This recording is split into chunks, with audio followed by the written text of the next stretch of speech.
Sometimes love doesn't return all at once.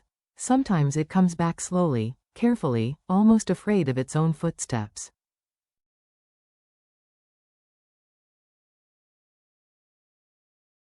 James did not ask Diep to forgive him. He did not ask her to stay. He did not even ask for promises.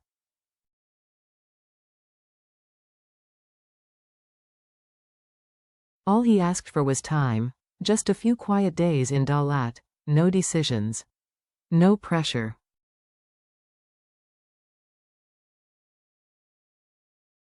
No answers. Only one question left hanging gently in the air, unspoken but deeply felt.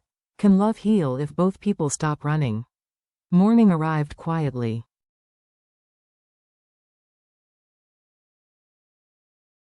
Without ceremony. Soft sunlight spilled across the wooden porch, settling in pale patches along the steps where James sat alone.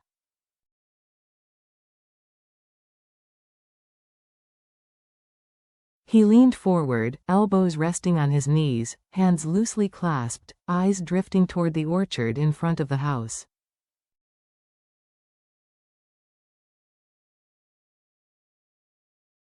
The grapefruit trees swayed gently in the breeze, their leaves whispering as if they were sharing secrets meant only for themselves.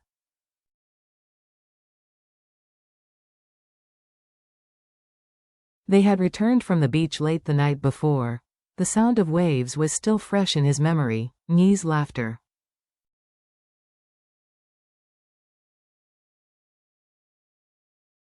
Diep's quiet smiles, cautious but real. Bright and unguarded, it had felt like healing.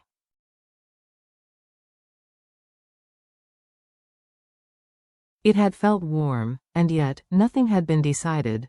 James looked exhausted in a way sleep could never fix.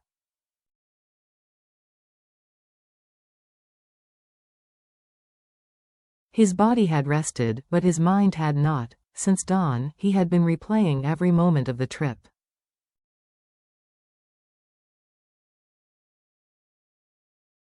Searching for signs he might have missed. Had Diep softened?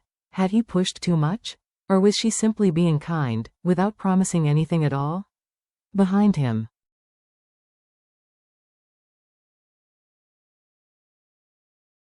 The door opened softly. Diep stepped onto the porch, drying her hands with a small towel.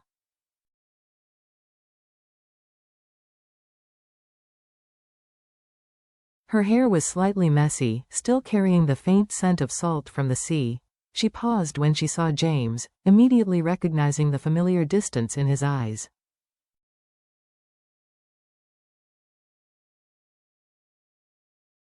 "You're up early," she said quietly. James didn't answer right away. He took a slow breath, then nodded.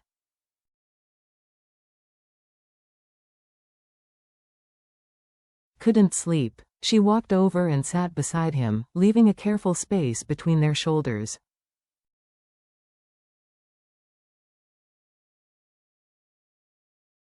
Just cautious, not close, not cold. For a moment, neither of them spoke. Inside the house, Nye's laughter suddenly rang out, bright.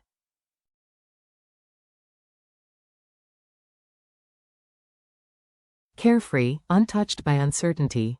James closed his eyes briefly. "She had a good time," he said softly.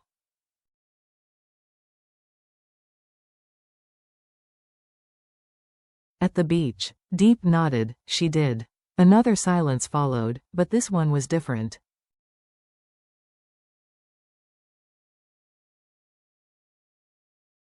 It was filled with things still unfinished. Not heavy, not sharp. James rubbed his palms together slowly.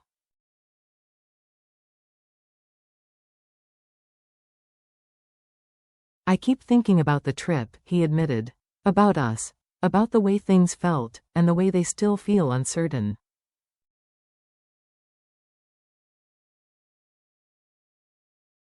Diep lowered her gaze to the wooden floor. "I don't know how I'm supposed to feel yet," she said honestly.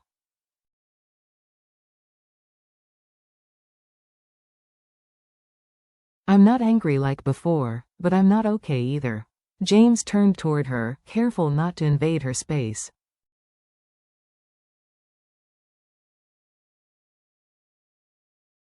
I'm not asking you to be okay, he said, and I'm not trying to rush it. A breeze swept across the porch.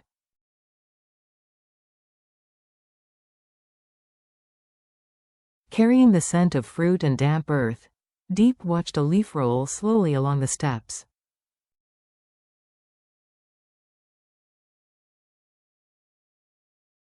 Forgiveness doesn't come all at once, she said quietly, sometimes it comes slowly.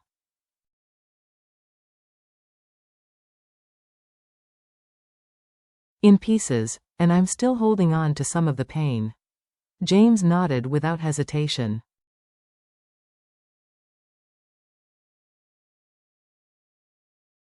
I understand, and I'm not trying to fix that for you. Inside, the door creaked open again.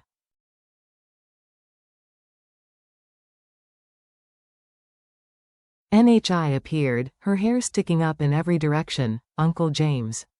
Mommy, breakfast is ready, she announced proudly.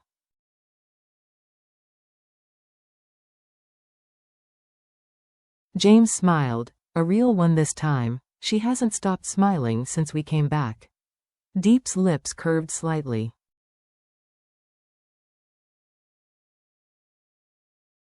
She keeps talking about the waves. They went inside together. Breakfast was simple, warm rice, eggs, quiet comfort.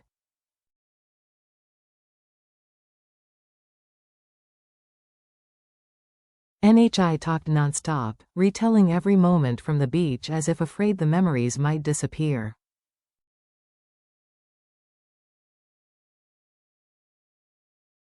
James listened closely, never interrupting, laughing at all the right moments.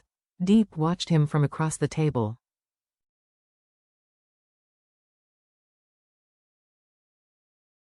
He wasn't trying to impress, he wasn't over-apologizing. He was just present. After breakfast, NHI ran off to play.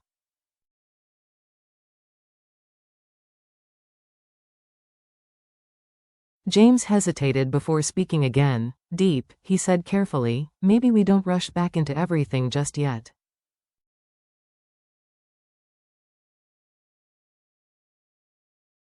She looked up. What do you mean? Not running away, he added gently, just giving ourselves more space to breathe.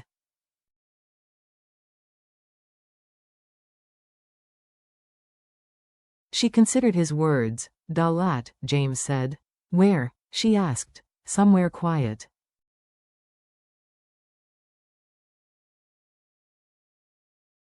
Just for a few days, somewhere we don't have to pretend everything is fixed, but also don't have to fight.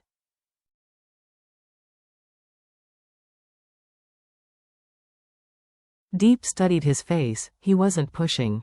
He wasn't begging. He was asking, "You're not trying to fix everything with another trip?" she asked softly.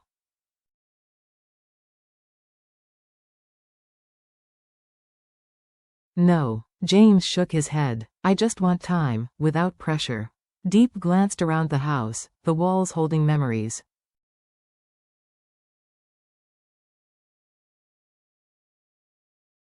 Okay, she said finally. Both warm and painful, we can go. James released a breath he hadn't realized he was holding.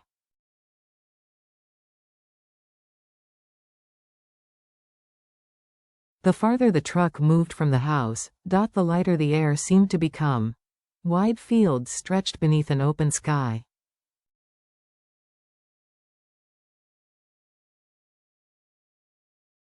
Hills rose gently ahead, wrapped in thin mist. NHI pressed her face to the window. Uncle James, the mountains are wearing hats, she giggled.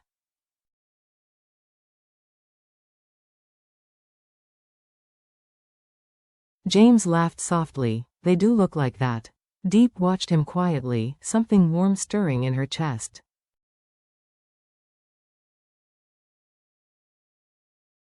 As they climbed higher, the air turned cooler. Dalat revealed itself slowly, fog drifting between pine trees.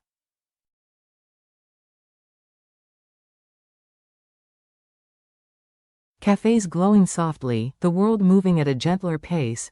At the guest house, they dropped their bags and stepped outside immediately.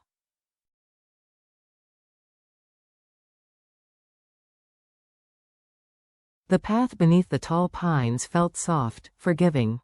James slipped his hand into Deep's, tentative.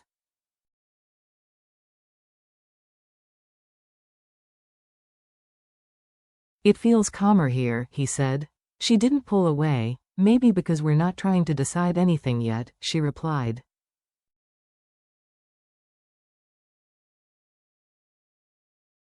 They stopped at a small lakeside cafe. Steam rose from their cups of tea. I didn't realize how tired I was, Deep murmured.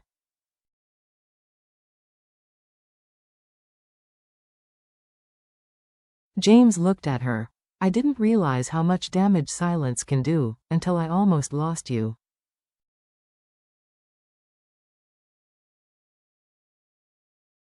She met his eyes. I'm still here. That was all she said, but it meant everything.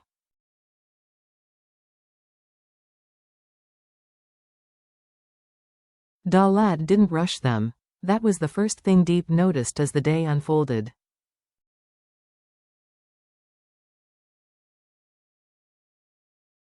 Nothing demanded immediate answers here. No constant phone vibrations. No loud traffic.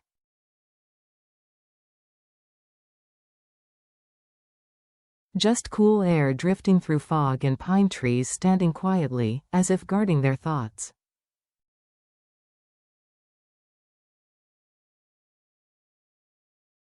They walked along a narrow path, their footsteps softened by fallen needles. NHI ran ahead, chasing mist slipping between branches.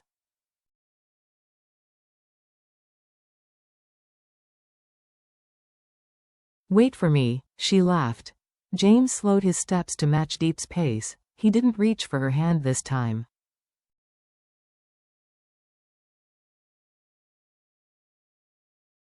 He simply walked beside her. Sometimes effort wasn't about doing more. It was about knowing when to stop pushing.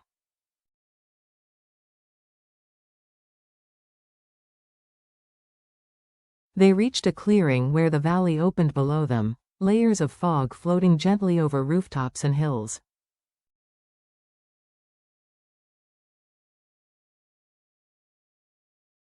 It's beautiful, Deep said quietly. It is. James nodded, but it feels different when you're here.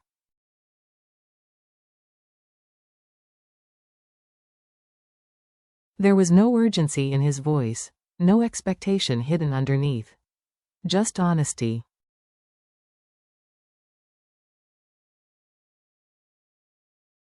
They wandered without a plan, a cafe tucked between pine trees, a street filled with flowers spilling from wooden balconies.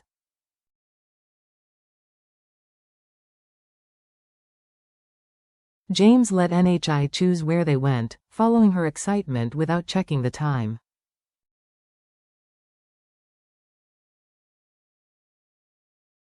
Deep noticed everything. He wasn't half present. He wasn't distracted. At a quiet cafe overlooking a lake, they sat in silence.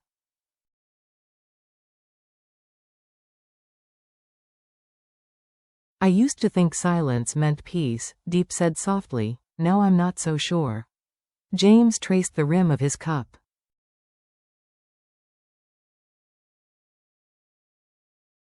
I use silence to protect people, he admitted, but all it did was make you feel alone.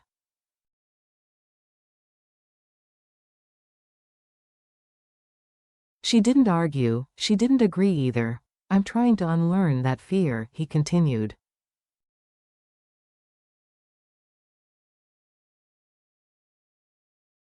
The fear of saying too much, the fear of dragging you into my mess. Deep finally looked at him.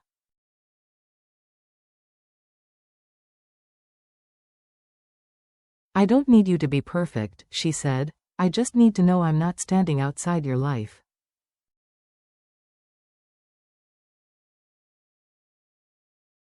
James nodded slowly. I don't want to live like that anymore.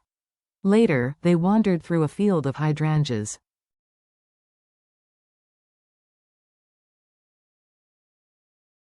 NHI ran through the flowers, collecting fallen petals. This one looks like a heart, she said proudly.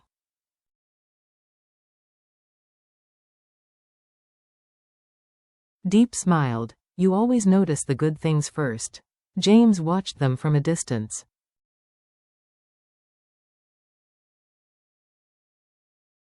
For the first time in weeks, his face held no tension, just calm. By late afternoon, they reached Tuyen Lam Lake.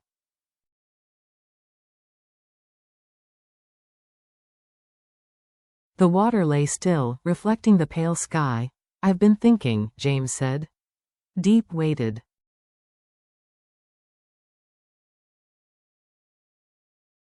About how much of my life I spent reacting instead of choosing, trying to fix everything alone.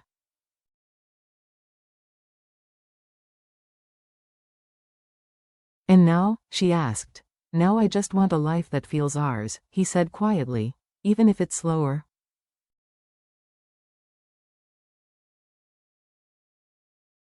Diep exhaled. Even if it's smaller, you know forgiveness isn't a switch, she said.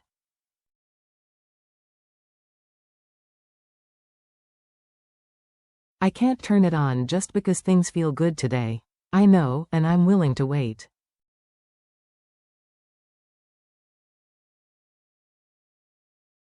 James said, just staying. The word lingered, not disappearing. I'm afraid, Diep admitted.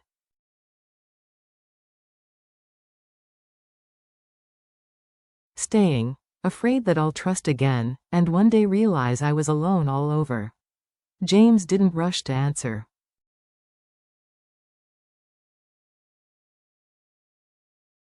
I can't promise I'll never make mistakes, he said, but I can promise I won't disappear when things get hard.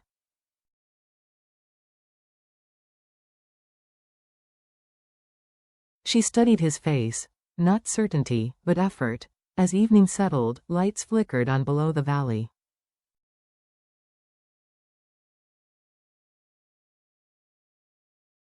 Can we stay here forever?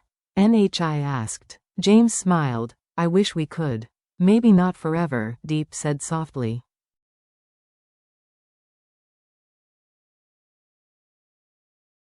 But long enough to breathe. James slipped an arm around her shoulders, not pulling.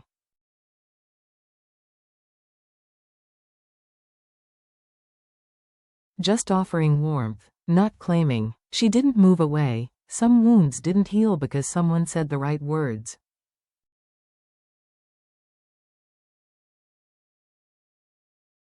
They healed because someone stayed long enough for trust to slowly find its way back.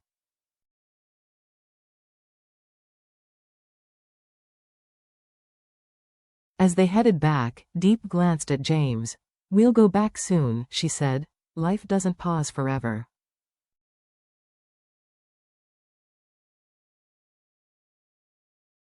I know, he replied, but whatever comes next, I won't face it alone. She didn't answer.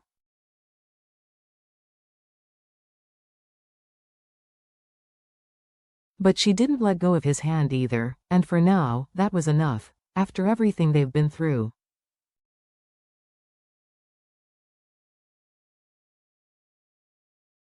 James and Diep leave the house behind and take a quiet trip to Dalat, not to fix the past.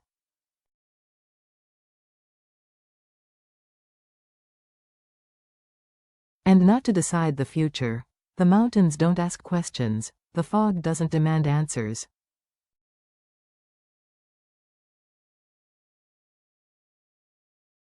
And for the first time in a long while, they are simply allowed to breathe. James doesn't beg for forgiveness.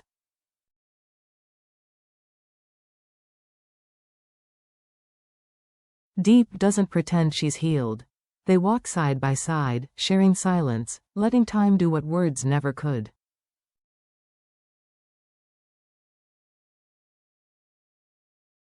Through small moments, shared meals, gentle conversations, Dot and Nye's laughter, something fragile begins to return.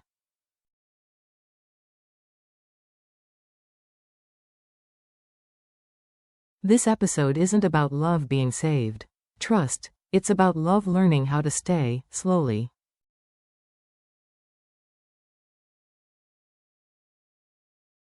Honestly, and without pressure, and sometimes that's how healing truly begins.